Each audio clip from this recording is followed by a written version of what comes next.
from authentic lamas, and embracing ever the glory of Dharma. May I perfect the qualities of the levels and paths, and thus swiftly attain the state of Vajradhara. Okay, so let's just get that off and let's go to the 4 limitless contemplation.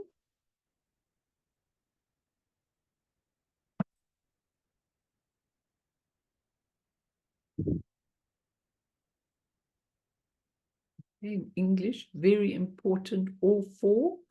May all beings have happiness and create the causes of happiness. May they all be free from suffering and creating the causes of suffering. May they find that noble happiness which can never be tainted by suffering. May they attain universal impartial compassion, free of worldly bias towards friends and enemies.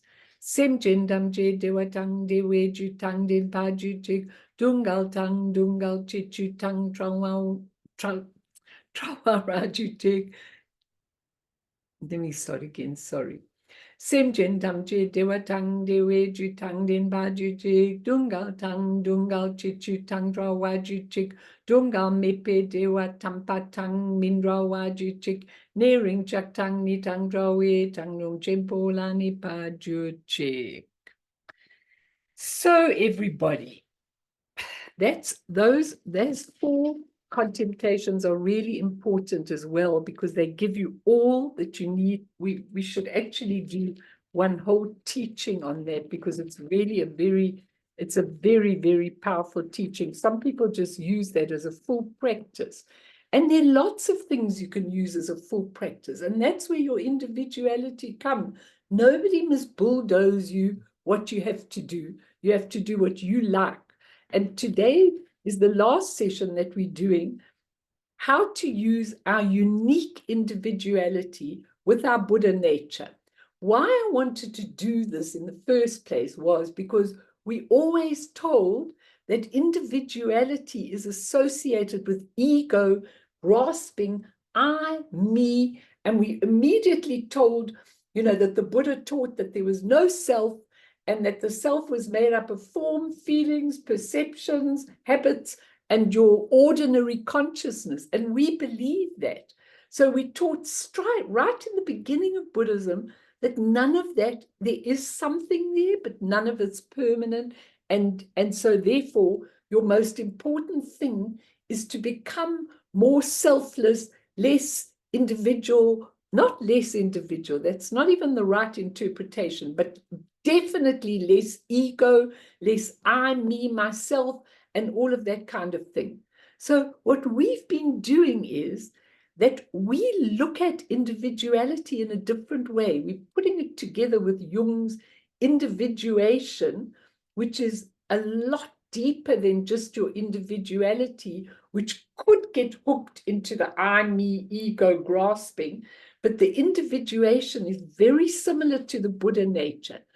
And I think it's important, because I think that 2 things, a lot of Westerners, and you might want to comment on this, a lot of Westerners say, so do I have to give up everything? Do I have to give up who I am? Do I have to give up all the things in order to go on this path? Do I have to become like a wanderer, like Patrul Rinpoche with his little sack with 5 things in it, his cup and a gong and a few things like that? Do I have to do that? A lot of Westerners ask that, and that's not true. That's the path of renunciation, which is maybe right at the base of Buddhism. But when we go higher, we can incorporate all our individuality and all our lives into our practice. And that's why I love your cameras to be on no matter what you're doing, because it needs to be incorporated. And who we are is very important, because this title should have been how to use our unique individuality of this lifetime, because we all realize that the personalities, the individualities change, not only from lifetime to lifetime, but from day to day, depending on our mission, our karma, our karmic imprints, our purpose, etc. And if you look at the lives of the tulkus, it's very interesting. For those that don't know, a tulku is someone who comes back and back and back and back, giving all the teaching that they need to teach for many, many lifetimes, and a commitment to being a tulku.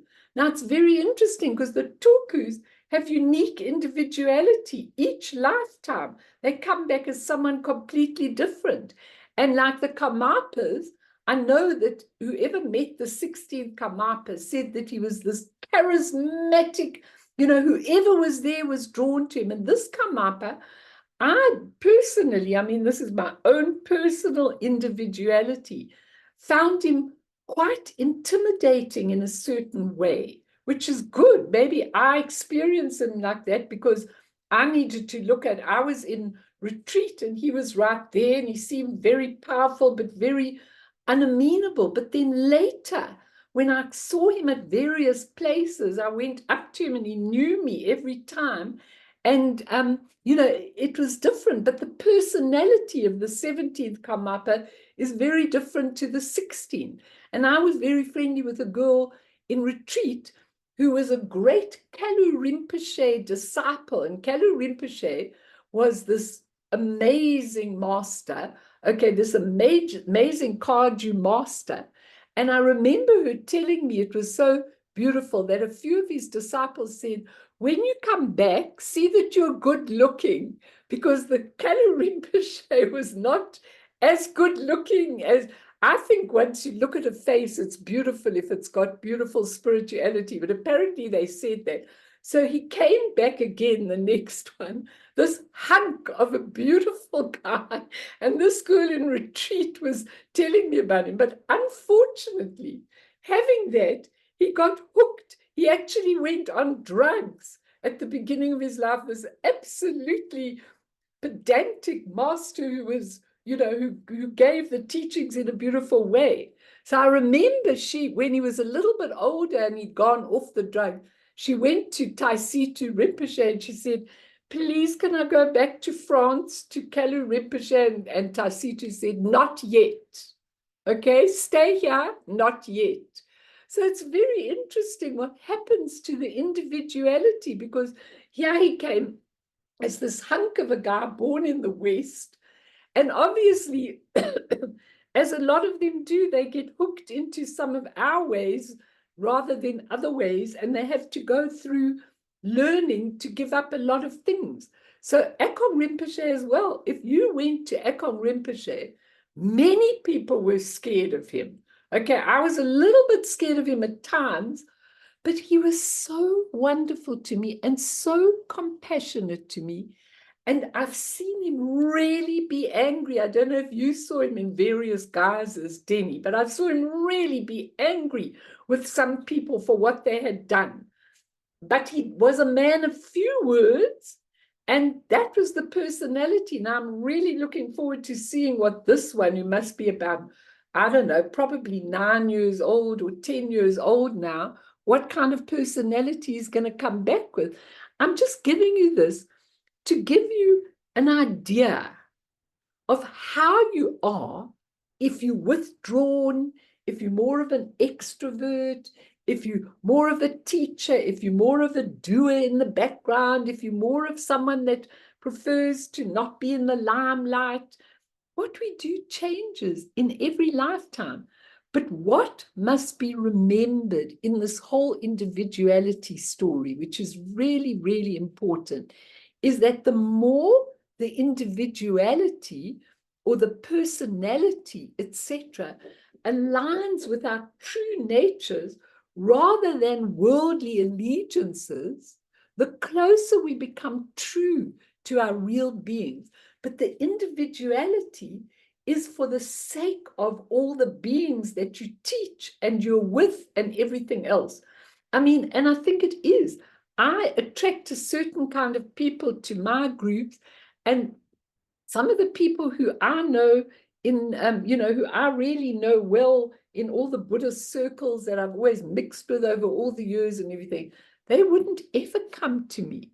They prefer a quieter, more reserved personality and that kind of thing. And that's how it is. I mean, each of us are drawn to different things, and that's how we need to know. And that's why the Buddha taught thousands of different ways and practices, so we could choose what we wanted based on our individuality. And I remember Joy at Holy Owl, who was a great Guru Rinpoche fan. She said to me, Melanie, there's nothing else except the Guru Rinpoche mandala in this time. And I said to her, I know, but I'm not there yet. So we have to acknowledge. And then when the time came, I can actually understand what she was telling me. Okay, really, really important. But let's just go back to one word, because we're going to leave all of this today. Identitylessness. Okay, identitylessness in this word has everything about identity, individuality, individuation, little self, big self that Jung talked about, ego, ego grasping. The word means identitylessness, that there is an identity of sorts in order to negotiate samsara, the relative world. So if someone came to me and said, I'm identityless, I've lost my passport, I've lost my ID book, I've lost everything, I've lost my job, I've lost my everything, I'd go like, what a good thing for a while. That's really a good idea. Now go to being nothing and see how you build up on what you really want. But being identityless is quite a difficult thing in this world, because how do you go about things? What do you tell your children if you've got them? What do you tell people about you? How do you negotiate the samsaric waters if you're identityless? But identitylessness, the ness means full of possibility in the Tibetan language, okay? So everything, the important thing is surrendering to greater possibility all the time. It's also to know who we are when we die and we lose this identity. That's one of the most important things. Dzongsa Khyentse Rinpoche says, when this whole individuality and personality and being dies, and with it all the family members or all the things it knew, then who are we? And he says, if you don't know, then you faint. You just don't know how to put it together. So it's very important to know your individuality, but to know that it's part of everything else. I just want to give you two little stories and one little quote from the Vajrahat, and then we'll go into the individuality, individuation, and the Buddha nature. Tulku Urgyen Rinpoche talks a lot about Samantabhadra. Okay, now if you ask yourself, it's very important, who is Samantabhadra? What is Samantabhadra? You could even ask yourself, okay. Samantabhadra is the universal Buddha, the universal being, the universal space out of which everything appears. So sometimes it's called Samantabhadra. And so everything that comes out of Samantabhadra is not a person and not a being. Samantabhadra is a state, the essence, the open essence out of which appearance comes. Now, where it becomes confusing in Buddhism is when I first read, and Samantabhadra put all his disciples around him, and I heard the story about Samanta, and I thought, that's very confusing, because isn't he the universal Buddha? Isn't he not a person? He's not a person, but he does manifest as a person, a bodhisattva, for the sake of all people. Now we've got to understand this. What Tulku Urgyen Rinpoche says, all the emanations, all the things that come out of this are expressions of awareness, wisdom, the original Samantabhadra. But remember, not only does all these beautiful manifestations happen out of the essence, but also the deluded sentient beings with all their expressions, 84,000 different disturbing emotions also come out of it. So what you're looking at when you look at Samantabhadra is the possibility of pure expression and the possibility of impure expression. And that's where our individuality comes in, or our individuation, even more than the individuality, because which are we going to do? We have the potential to express a deluded state of being that doesn't know what's going on, that's ignorant, that's everything. You just look at people, the stories they tell each other. So I was reading about Malema this morning, much to my absolute delight, because Malema got less votes in this election than previous, and he thought he was going on to be the president of the country, and he got even less votes. So when I saw his face standing there, I didn't see him, but I read, saying, never mind, we're not a popcorn thing, we're not going anywhere. And I thought, oh my God, you choose the deluded path. So you're coming in even stronger with all your nonsense, and that's going to follow you in your liar consciousness. Instead of saying, you know what, something wasn't right here, I failed somewhere, let me see how I can correct this, and then we would have a chance to correct it. And so it's very interesting. I'll throw this out in a moment, okay? But from Samantabhadra comes an equal amount of sentient beings as Buddhas or Bodhisattvas. So both are possible from that essence. And if we look at it very deeply, it's very, very interesting, because Tulku Urgyen Rinpoche talks about Samantabhadra as symbol, meaning, and sign. And so all of these are the possibilities of expressing ourselves. So Samantabhadra as meaning means the unobstructed, empty cognizant present in the nature of mind of everyone and everything. Samantabhadra as symbol is all these pictures that you see around my shrine room, the paintings, the statues and everything are just the symbol of Samantabhadra. And the sign is the vision of the deity when you do in your developmental stage, that you become the deity, you become Chenrezi, you become Guru Rinpoche, you become Tara. And that is Samantabhadra as a sign, the true individuality of it. So it's really, really important that we understand there's the essence, there's the nature, which is awareness and cognizance, and there's the expression, which is the manifestation. Then we don't get confused, because we can be the expression of the essence, or we can be a deluded human being. This is what you've got to choose in your life. It's really important that you choose this. And so I found this lovely Jewish story. I don't usually take Jewish stories, because I tell you why I don't, because usually they have a particular slant to them that people who aren't in that culture can't always understand. But I thought this was a very interesting story for us. Many years ago, there lived a well-loved Jewish sage named Rabbi Zuzia. Rabbi Zuzia was renowned throughout the world for his gifted insights as a scholar, teacher, and healer. When the time came for him to leave this world, his students gathered at his bedside, not different to the Buddhist masters. During a tender moment, the rabbi began to weep. "Why do you cry?" Rabbi asked one of the disciples. "If anyone is assured a place in heaven, it is you. You are one of the greatest and most revered spiritual teachers in the world."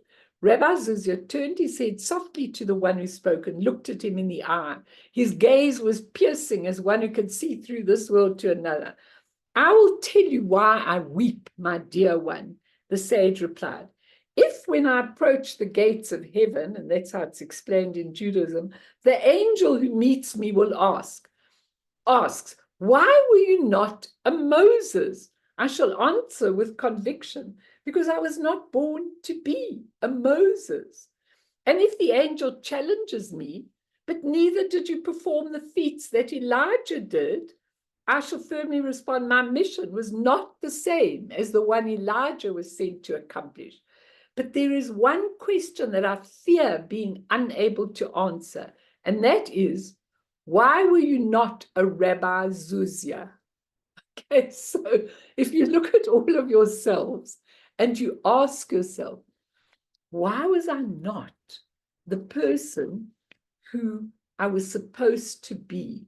Where did I slip up? And we can do that now, not only after we die, because it's really important that we look at what was I really doing in this life? And how long did it take me to realize this? So my other story, and then I promise I will open up to you. A man found an eagle's egg and put it in the nest of a backyard hen. The eaglet hatched with a brood of chicks and grew up with them. All his life, the eagle did what the backyard chickens did, thinking was a backyard chicken. He scratched the earth for worms and insects. He clucked and cackled, and he would thrash his wings and fly a few feet into the air. Years passed, and the eagle grew very old. One day he saw a magnificent bird far above him in the cloudless sky. It glided in graceful majesty among the powerful wind currents, with scarcely a beat of its strong golden wings. The old eagle looked up in awe. "Who's that?" he asked. "That's the eagle, the king of the birds," said his neighbor. "He belongs to the sky. We belong to the earth. We're chickens." So the eagle lived and died a chicken, for that's what he thought he was. Okay, I'm throwing it out. What do you think you are? And how do we change everything in our lives? How do we change? How do we know when our individuality is functioning? What changes in you? What happens to your hang-ups? Because ego is often, and that's what Rob Priest says, ego is often associated with your wounded self. Now, if you think about that really, really, really, ego is associated with your wounded self most of the time. So what does that actually mean? It means if you had trials and tribulations in your youth, or you had parents who really didn't like you, couldn't understand you, couldn't feel for you, or anything else, you might still be doing that. You might still feel and associate yourself with a bit of a pathetic human being. Now, I've given you a lot to cover today. So maybe anybody wants to say, before I go on to the other stuff and some meditation, please do, from anything I've said, from the individuality to, being remembered by the different features, strictness, charisma, to aligning our personalities to our real beings, to identitylessness, to no ego grasping, to all of these things, and to the two stories I've just read you. Maybe you want to ask or comment, because it's really important. Because maybe if you look in the mirror, you might still be living according to your wounded self. Maybe you haven't gone past it. Mel, yeah, of course. I have a question about Samantabhadra. Yes, please. Okay. He realized that everything, I'm not going into the whole how he came about. When he knew that everything was his own appearance, Right. then he dissolved everything and he created the three kayas. So I want to know, it's like what came first, the chicken or the egg? Samantabhadra is Dharmakaya because he took it in, or Sure. did he arise out of the Dharmakaya? You see, Or if you is he Dharmakaya? Do you know what I'm trying to say? no, he is Dharmakaya, not he arose out of Dharmakaya. And Okay. you are Dharmakaya, and Yes. everyone is Dharmakaya. He wasn't even a he. It was Dharmakaya, you could say, Yeah. you know. Not did he arise out of the Dharmakaya. Out of the Dharmakaya, the manifestation of Samantabhadra. Because remember with Samantabhadra, if you look in the Dharmakaya level, he's always teaching his own entourage, and they're all his own creations. And they all already understand. He's just teaching them so that we can all learn, you know, same in the Sapakakaya.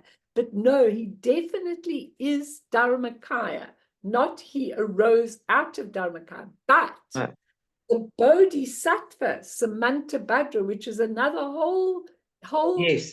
I'm not going into now, it'll be too but Samantabhadra, the Bodhisattva, arises out of the Dharmakaya. Okay. So interesting. You know, if you could, do you know what I'm trying to say? I've got it 150%. Because when you say he created his own bodies, his own kayas, no, automatically there's no, this is the beautiful thing when you realize this whole situation, that there's no creating of things. Things create of their own things. So they call it self-liberation, not the liberation of self, but it liberates by itself, because it just automatically out of the Dharmakaya comes the beautiful Sambhogakaya, which is all the luminous colored things. And then out of that comes the manifestation, which is you know, the manifestation, which is the individual, beings. Okay. Got it. Okay. Very important. So any other questions or any other? Thank you. And what about yourselves?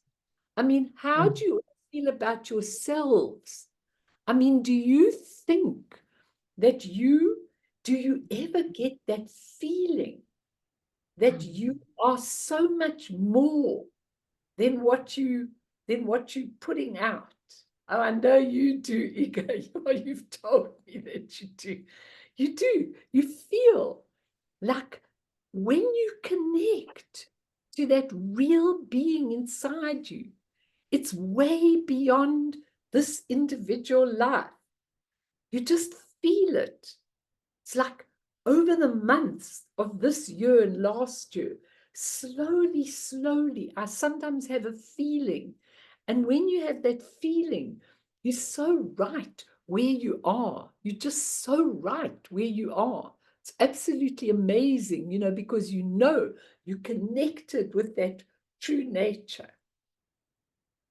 But how many of us identify with the wounded self? I mean, what happens if you had a terrible childhood? Or I know people who just never got educated, and they always have all these hang-ups, you know, about not being educated, and they're not good enough, and they're not everything enough. I mean, how do we do it? I saw on TV last night that there's a guy who was a rugby player, and my husband tells me it happens to a lot of rugby players, very well renowned in the UK. I don't know what team he played for, but he got all the cups and everything, and then he got motor neuron disease. Now, what was his name? I can't remember, whatever his name was. Do you know his name, Luz? Okay, doesn't matter. I can see the picture of him in the chair, but I can't remember his name. Yes. He actually became from this fastest rugby player. It was so ironic. He was in this wheelchair with this terrible disease, and he did so much for the disease, for people, for research, for everything, right up. And he died yesterday or the day before, and people were absolutely devastated. But I think he did more for, what's his name? Rob Burrow. That was his name. Thank you. Yeah. He did more for motor neuron disease than how renowned he was for his rugby, and he was an amazing rugby player. But just the very fact of seeing him on the screen, running, being the top runner and everything, and then this vegetable in a motor neuron diseased, wheelchair and everything. But what he did for people and for everything. So he achieved his mission of individuality in a most amazing way, So when I ask you, can you say to me that you've done what you need to do? Do you think you've done what you need to do? Do you think you're on the way? Do you think that this, what we're doing in individuality, makes you think? Nick, what do you, please? I don't know. Maybe sometimes you feel you're on the way, and then suddenly there's a setback, and whoops, you're back into that same situation, thought pattern. I'm so glad you brought that up, because that is so important. That happens all the time. Why? Because of the habit momentum that we carry. You think about it. We don't have the habit momentum of our true nature. We do have it somewhere inside, but we have the habit momentum of who we were, all these years and all these many thousands of incarnation. And so we do get a glimpse, and then we back again, and a glimpse, and then we back again. And it's absolutely unbelievable, because the most important thing about that is to keep getting out of it quicker and quicker and quicker, and then going straight to that being. So every time you back in that criticism, because I wanted to say something about the inner critic. I used to do, do you remember drawing pictures of the inner critic? Okay, I used to do so much work of the inner critic. I mean, we've all got that inner critic that criticizes us all the time, goes, ugh, look what you look like. Look at all these girls. Look how beautiful they look. Or, I don't know why you did that in such a clumsy way. Or, your dinner was okay, but you could have done this and this and this. That critic goes on and on and on and on. Okay, it's a habit. So what we need to do is we need to make friends with that critic, not eliminate it, not say, shut up, leave, go. We need to make friends with that critic. We need to sit down, and that beautiful way of doing it with two chairs facing each other, the critic in the chair and you in this chair, and you ask the critic, okay, what is it that you want from me? I can't be perfect. I make lots of mistakes. But what I need from you, your strength, instead of criticizing me constantly, doesn't help me. Rather come by my side. Remind me where I made a mistake, but remind me once, not 15 times about how bad I was, or how lousy I was, or how I didn't do it correctly. And let's work, because if you go to the inner critic, it's all based on fear. F-E-A-R, false evidence appearing real. Okay, it's fear that we won't make it. It's fear that we won't be good enough. It's fear of all these sort of things. So we need to confront that fear, not with animosity, with friendship, with pacification, with being able to say to them, I see what you said. If I give a bad talk, you can rest assured the inner critic says, well, that was pretty grim, but now I won't go for that anymore. I say, okay, if you want to tell me what was wrong, give me some ideas, but don't just criticize. That's not useful to me in any way. Let's work together to make it better next time. Anyone else want to say anything? I'm glad of that question, Lisa. It's a very important one. Anyone else? Yeah, Mimi, please. Yeah, I was just thinking the other day and reading that, you know, this natural spaciousness arises in all of us. But what happens is we then start to label immediately. We become far too active in that spaciousness. We have it. And then the ego says, well, how am I going to cope and so on? And then the ego prevents that natural spontaneity coming out of us. And what I sort of realized is we're just too active in the spaciousness. We have it, but we get too busy in it, labeling, questioning, and not applying that wide open vision that we have naturally. You are so right. And James Lowe teaches this all the time. He says, he's so funny. He says, we live in an activity-orientated world. Okay. He says, look at the weekends. What percentage of the population do you think is involved in sport on the weekends? You know, if you compare what population is involved in sport compared to what population is involved in meditation, you might find a dot in the meditation, and you might find thousands of people. The sports stadiums are full. Imagine we go in and give a Buddhist lecture. We'll have 3 people sitting in the stadium, you know, not so much people like Zongsa, who's quite famous and everything, but James Lowe says, we live in an activity-orientated world. Okay, so we're always going, the thoughts, the things we do, we're always going all the time.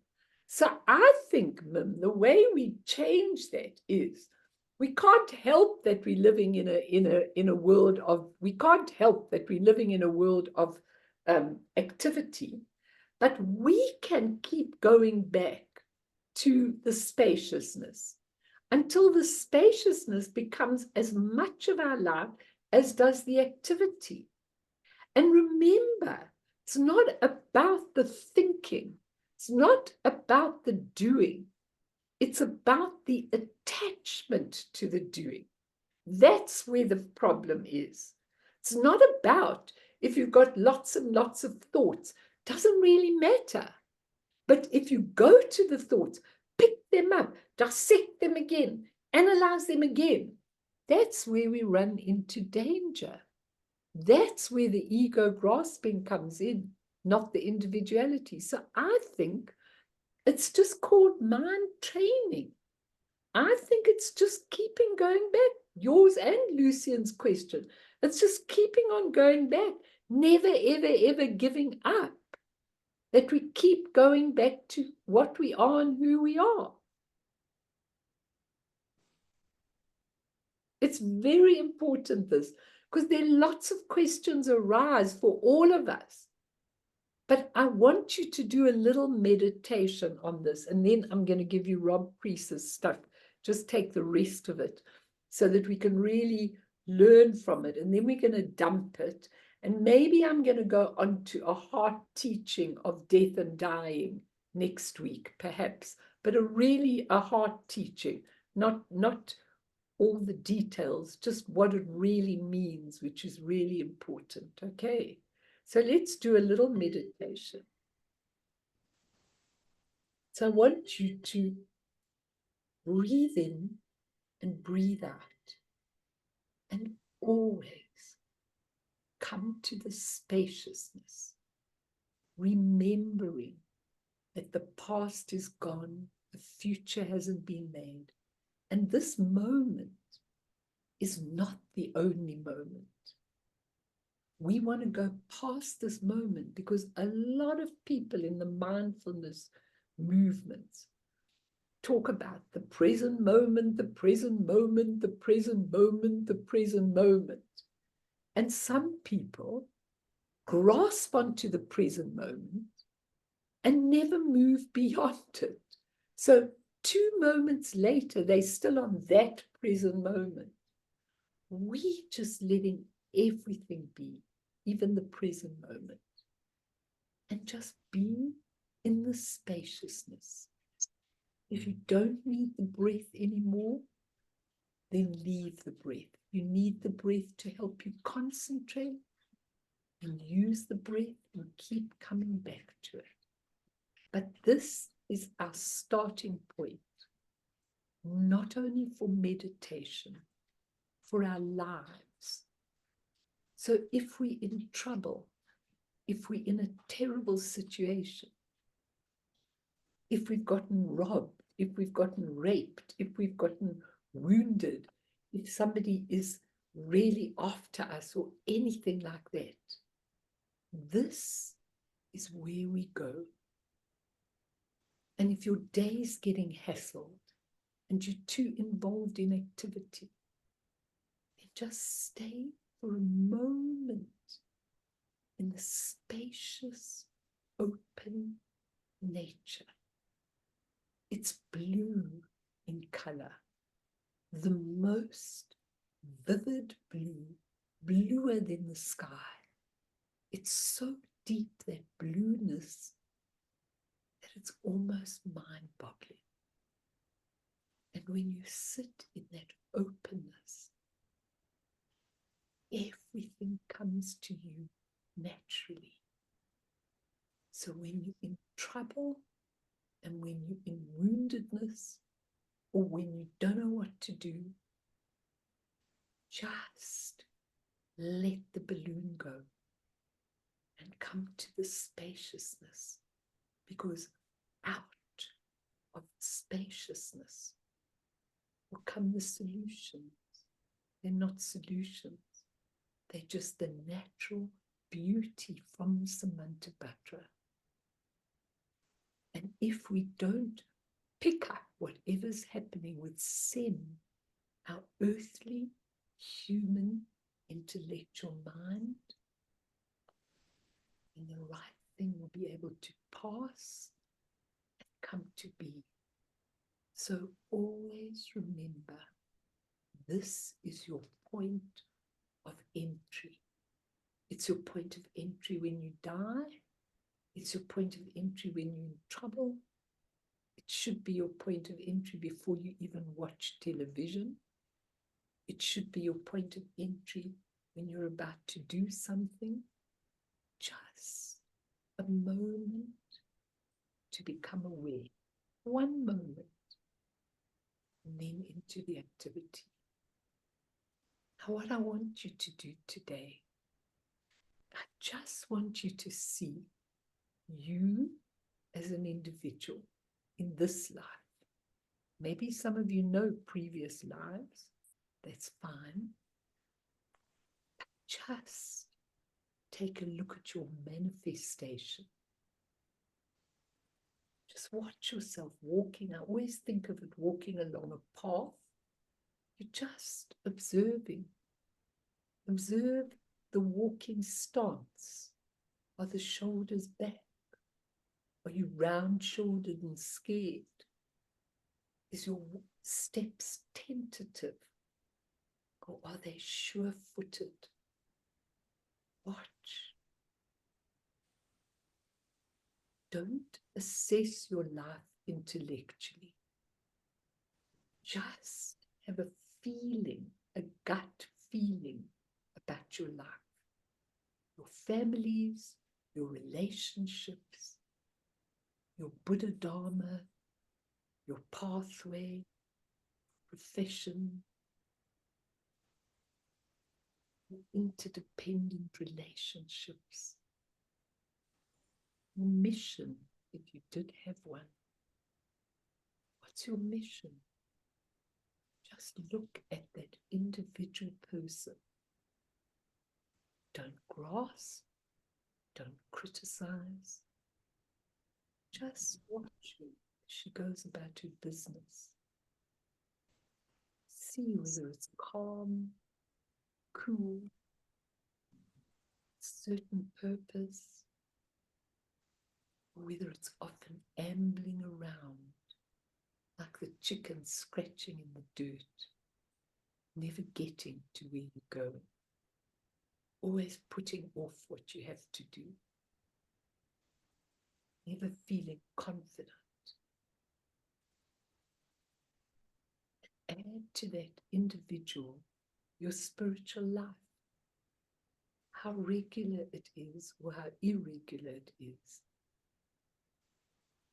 how you practice what that's like. Everything about your life.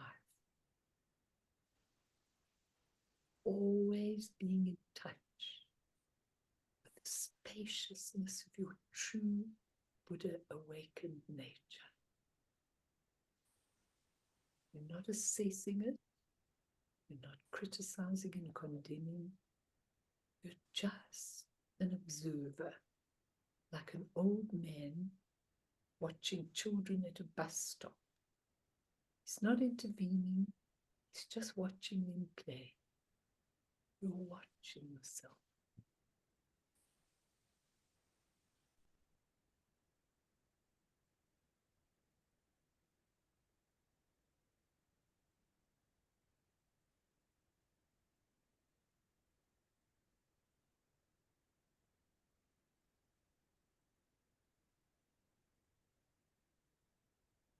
What I want you to do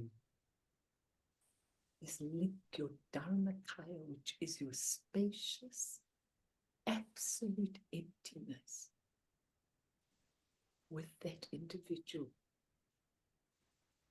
Put it together in a big mixing pot.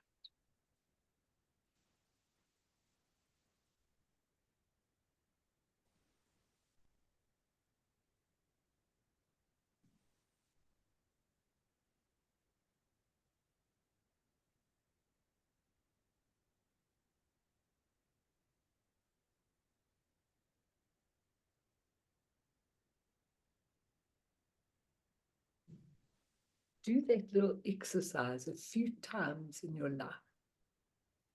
No criticism allowed, no judgment.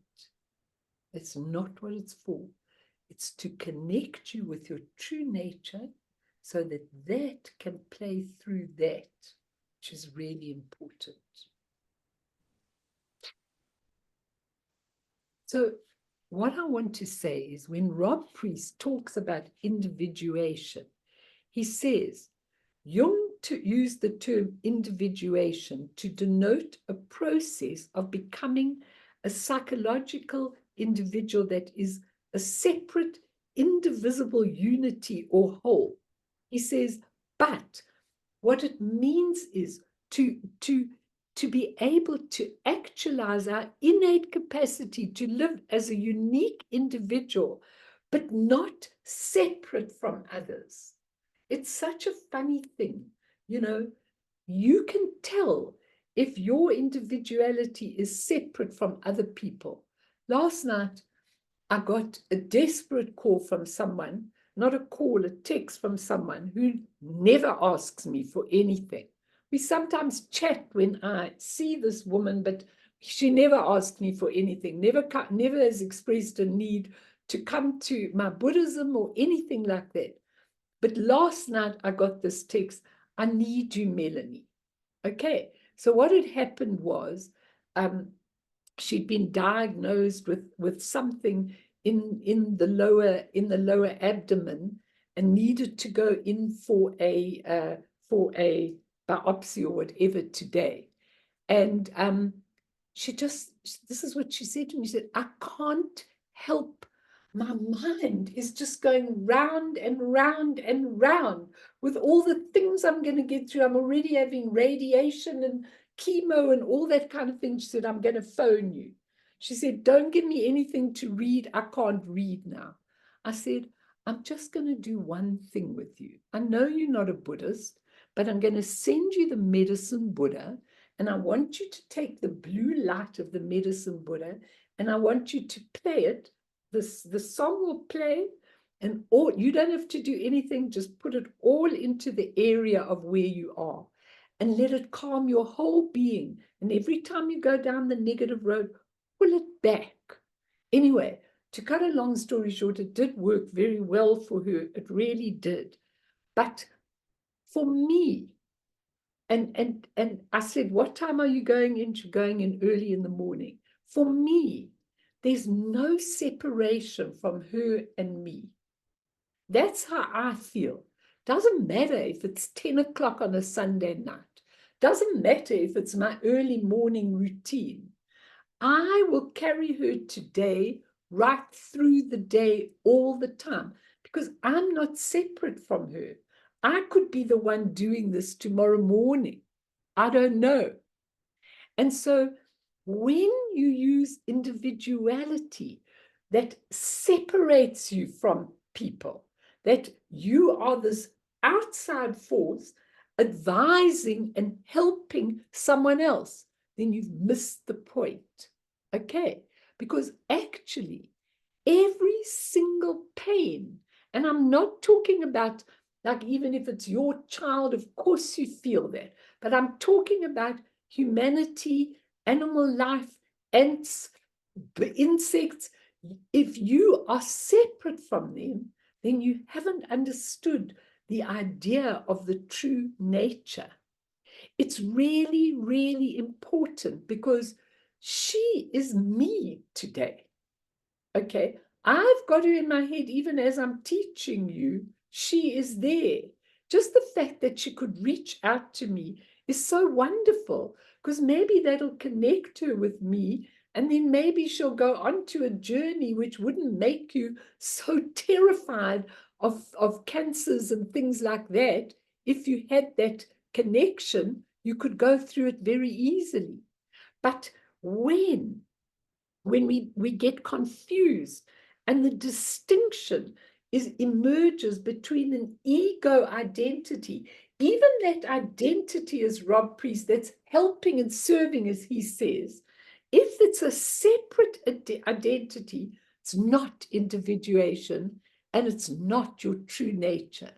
When it blends with all the pain of all the people, it's unbelievable. Like last night when I was watching that Rob, whatever his name was, I was crying and crying and crying. Okay, I mean, I don't know him from a bar of soap. I haven't ever heard of him or anything like that.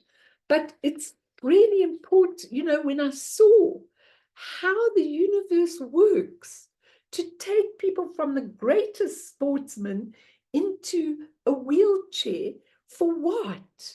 You have to connect with that, not with the ego, but with that universal nature that we all have.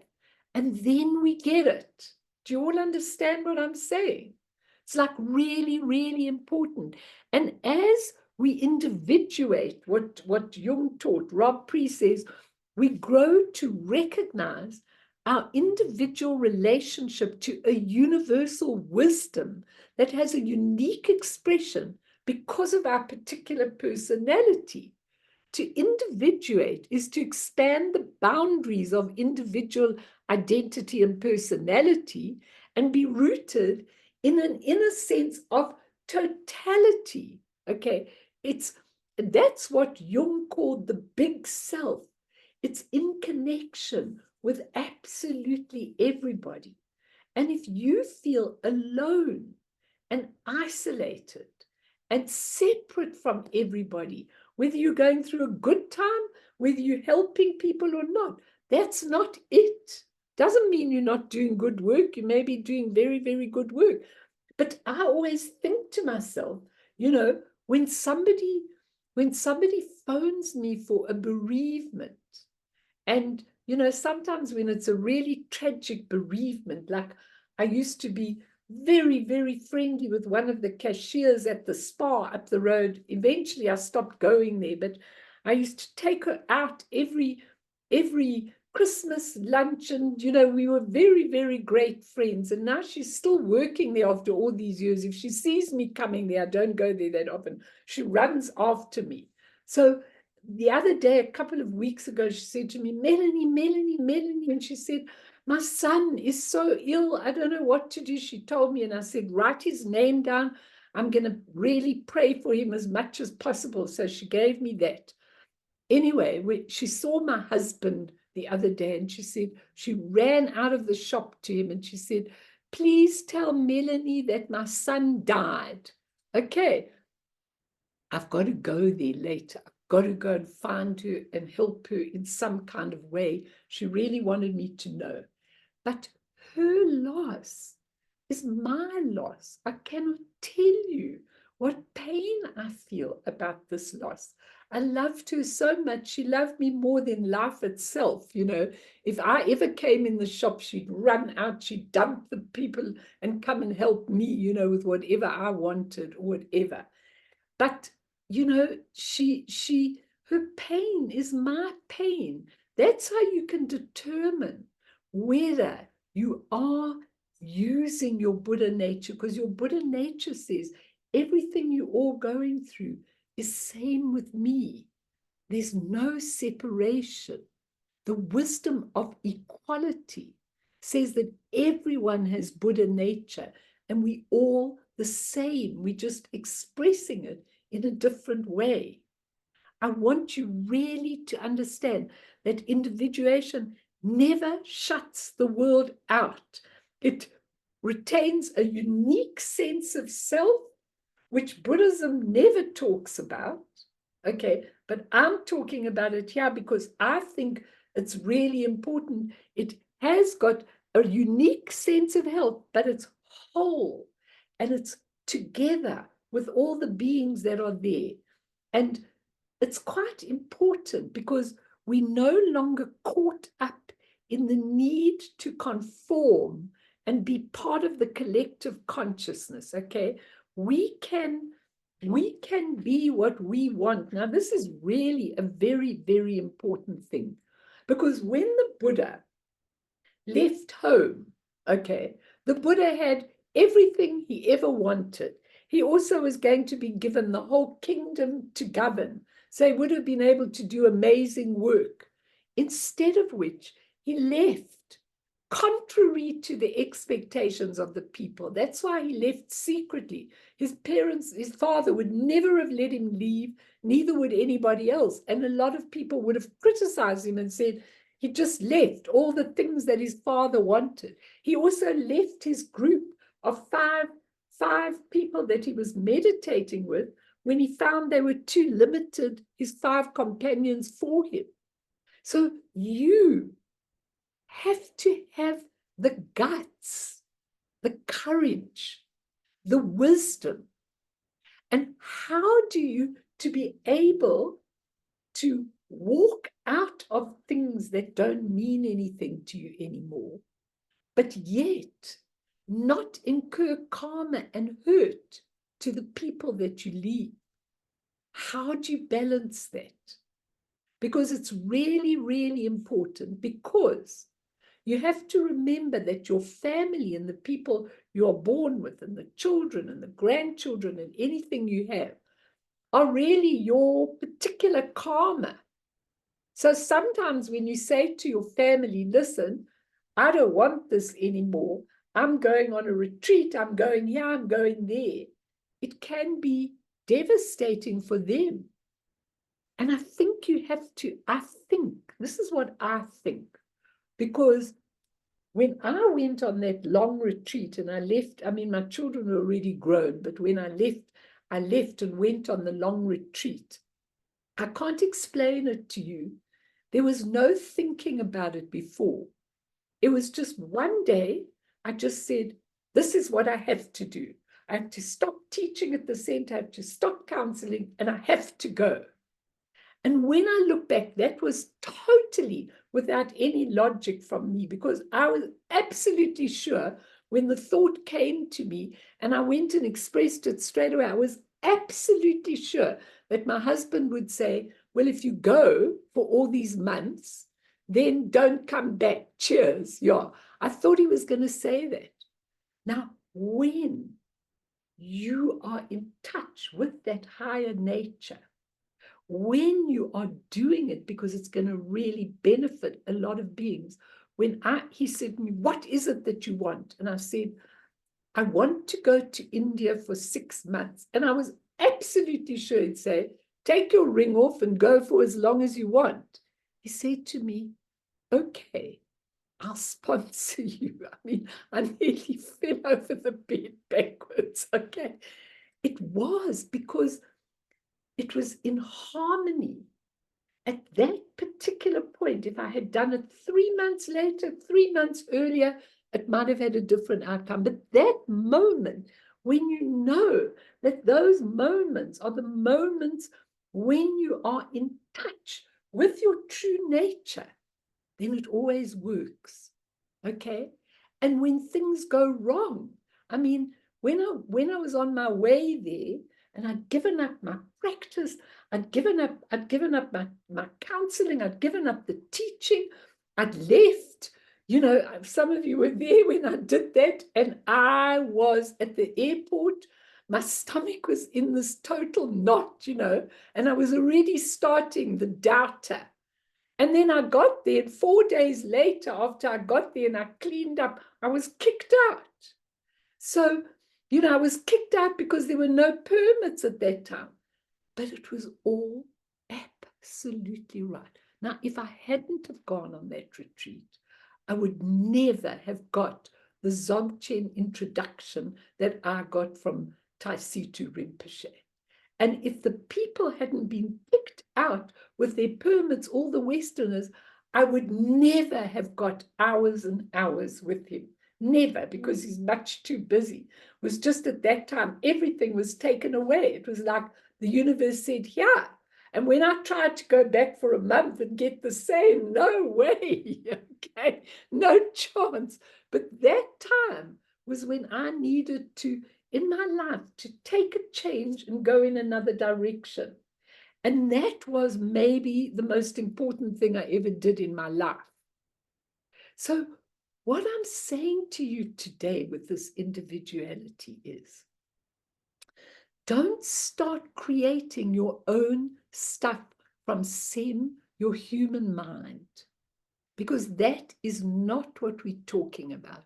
We're talking about when something comes to you and you know, this is what I need to do. This is where I need to go. Okay, because taking the word selfless, which is quite interesting because, oh, just by the way, you know, so this individuation is we leaving the ego grasping out, and would be ego grasping when we decide where we're going. But Rob Priest says, to read the Buddhist notion of emptiness as the complete eradication and abandonment of the ego is tantamount to saying we must relinquish our individuality and abandon our ego identity. And he says that wouldn't feel right for us because we would cast the baby out with the bathwater. Do you understand what I'm saying? So in other words, we would cast the baby out with the bathwater if we didn't have anything.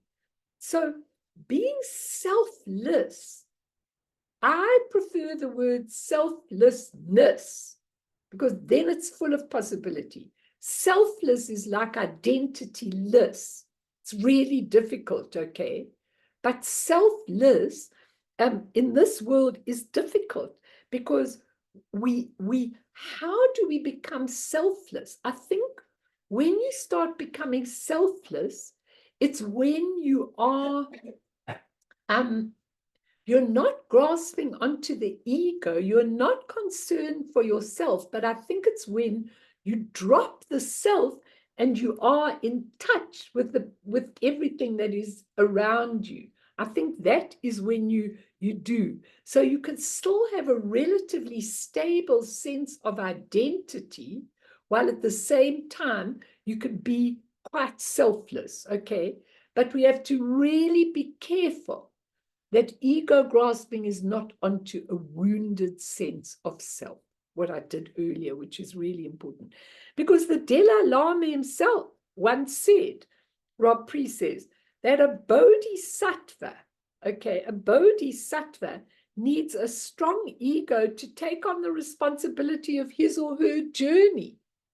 Now that came from the Dalai Lama, which is really, really interesting. You know, he said you need something. You really, really do need something. And so I think also when you're looking for your individuality, okay, it's always for benefiting other people and surrendering in a way to a spiritual purpose, then it all starts happening to you. It's absolutely amazing, you know, how it does. And I think if you're not happy when you were looking at that person walking along the path, if you think, you know what, I really haven't gotten my potential here, I really haven't. If you really think you haven't, then I think it's important to keep on identifying with the aspects of the deity that you practice. And I think those of you who don't practice any deity practice, I think you lose out on a lot. Because when I'm busy doing the practice, I mean, I identify, I've told you, completely with Tara and Guru Rinpoche. And then my green Tara became white Tara more than, still the green Tara, but the white Tara. And then Guru Rinpoche.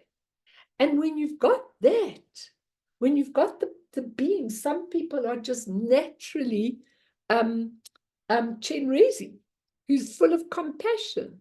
There's some people who, when you're down and out, you just want them around you. They're so beautiful. They're so compassionate. So you identify with the aspect of the deity that you're practicing. Because after all, you're practicing a deity for one reason, main reason. You've got the identity, which is the essence. You've got the whole essence, which is your Buddha nature. And out of that comes from the cognizance, the awareness, and the luminosity comes the beautiful expression. And that is you. That's you. You're the manifestation of that. But if you've lost that somewhere along the line, and you've gotten so bogged down in your relative life of karma and all of that, then it is good to try and identify with the deity and see the qualities of the deity, not to identify with what a flop your life was and how many terrible things you've been through in your life. The more terrible things you've been through, the more your potential for finding that nature. I've said a lot today. Maybe you want to ask things, but just one last point, and then we can do the question. One last point that Rob Priest talks about is his relationship with the guru. Okay, now it's very interesting because he says the teachers, often the Tibetan teachers, want us to be a particular way. They see us in a particular way and they want us to be a particular way. And that's not always in alignment with how we feel. And I know often in the early days, now not at all, but in the early days, you know, Lama Yeshe used to suggest things to me. And sometimes I used to say, no, that's not me. That's not what I can do, you know. Now, Rob Priest was talking about how if you really respect a Buddhist teacher and take them to be your guru, how much when they see you, because they never really see you in your earthly life, unless you're really close living around them. But most of us will only see them when they come for a few days or when we go there or something like that and we're with them. And they do see you very differently. And in the guru-disciple relationship, it's asked for you to, we could do a whole session on this actually, I won't rush too much, but some kind of surrender of your human self in order to be an instrument for them. And I think when you've got them, when they really look at you and they really care about you and they really, you know, Rob Priest said, none of my teachers were all individuals. And he said, none of them asked me to give up my individuality. He said, I went in, I studied to be a psychotherapist. None of them did. He said, they just asked us to let go of the ego grasping and to look at our shadow side. And that's where the chur practice comes in. And I'll bring it in again, the chur practice. There's too many things still to say. You know, I could give you a whole session on the chur practice as well.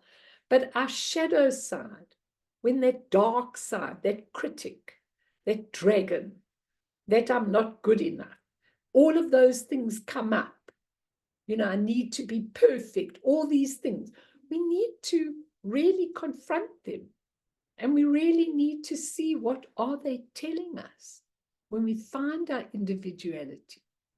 And I think that in the West, we don't have to surrender ourselves completely to have a relationship with a teacher.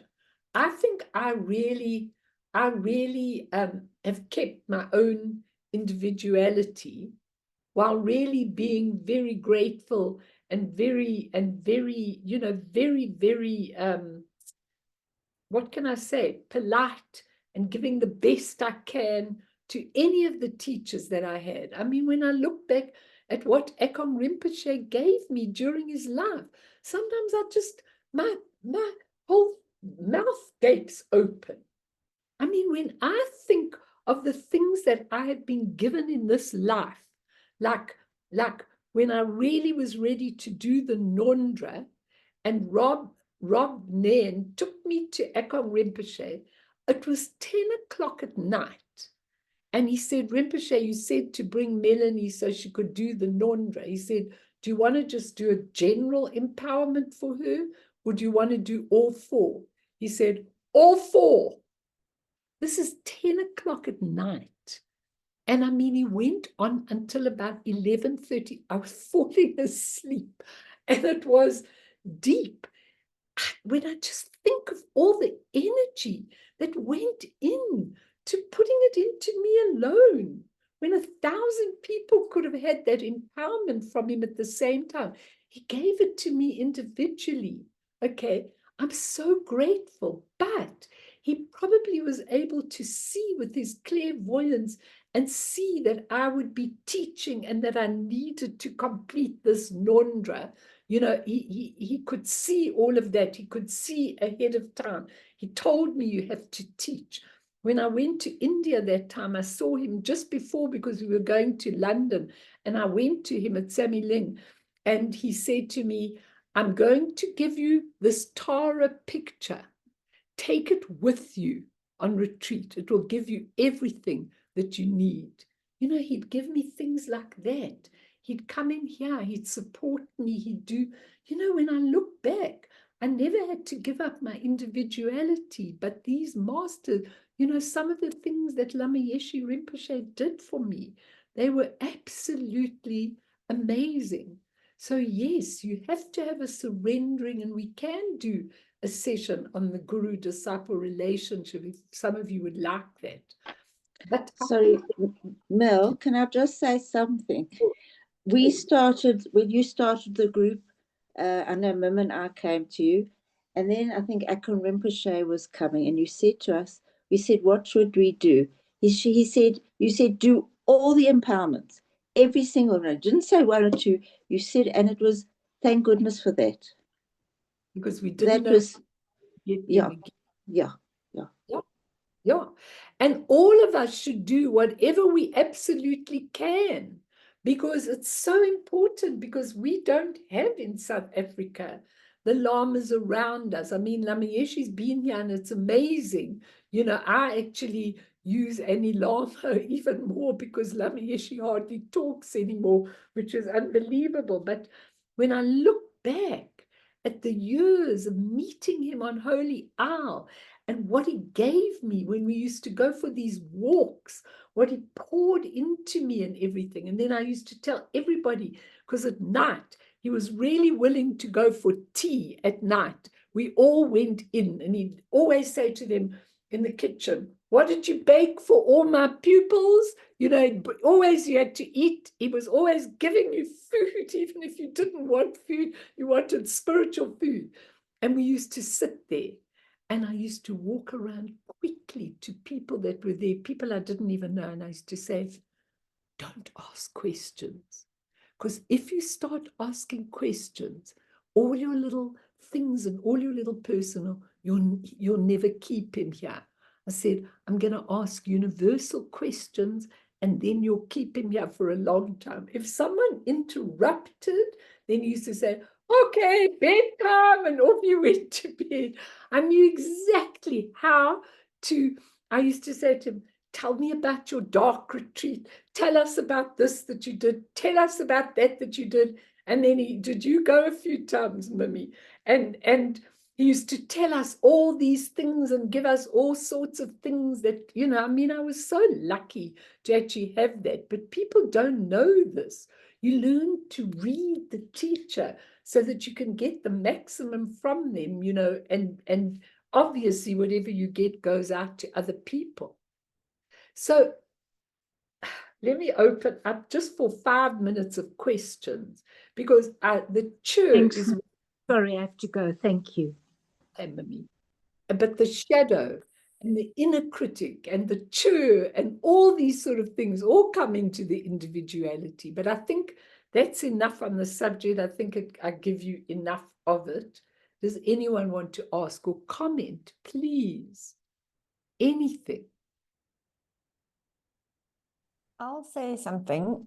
I think that sometimes in the world we live in today, there's sort of a conception that you have to be one or the other. You have to, you're either living in your ego or you're like your true self, and that the two can't coexist.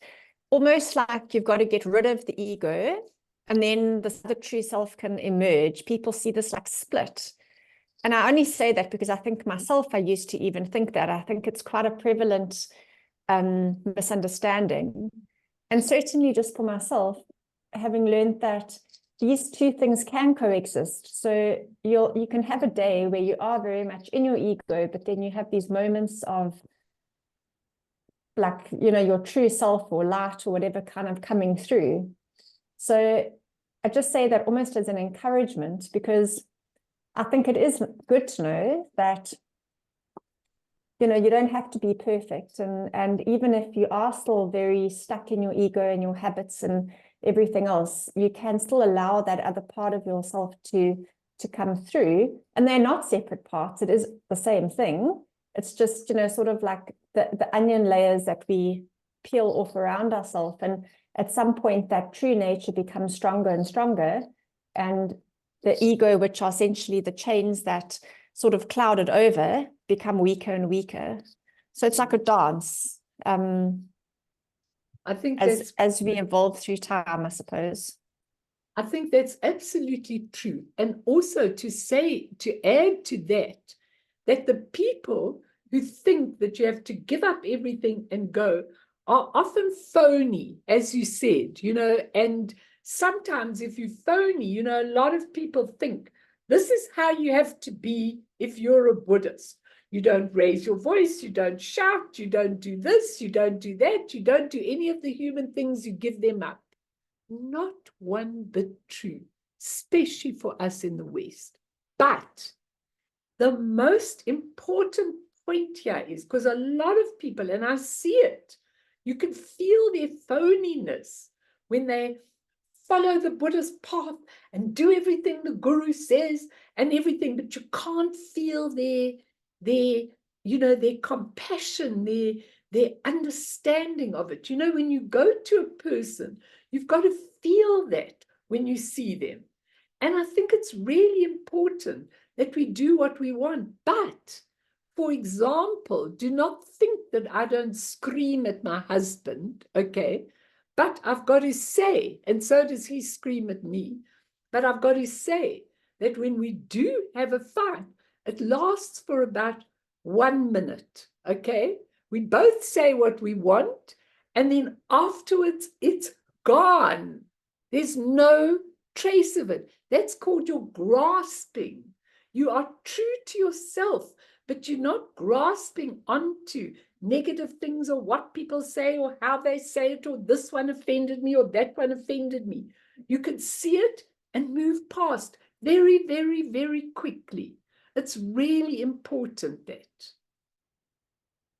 So you know what? I'll still stay a couple of minutes if anybody, because I really thought I didn't have so much, but actually I've got stuff here that I could teach you for a whole other session, but I think that'll always be, so let's leave all of this behind and go on to a new topic completely next time.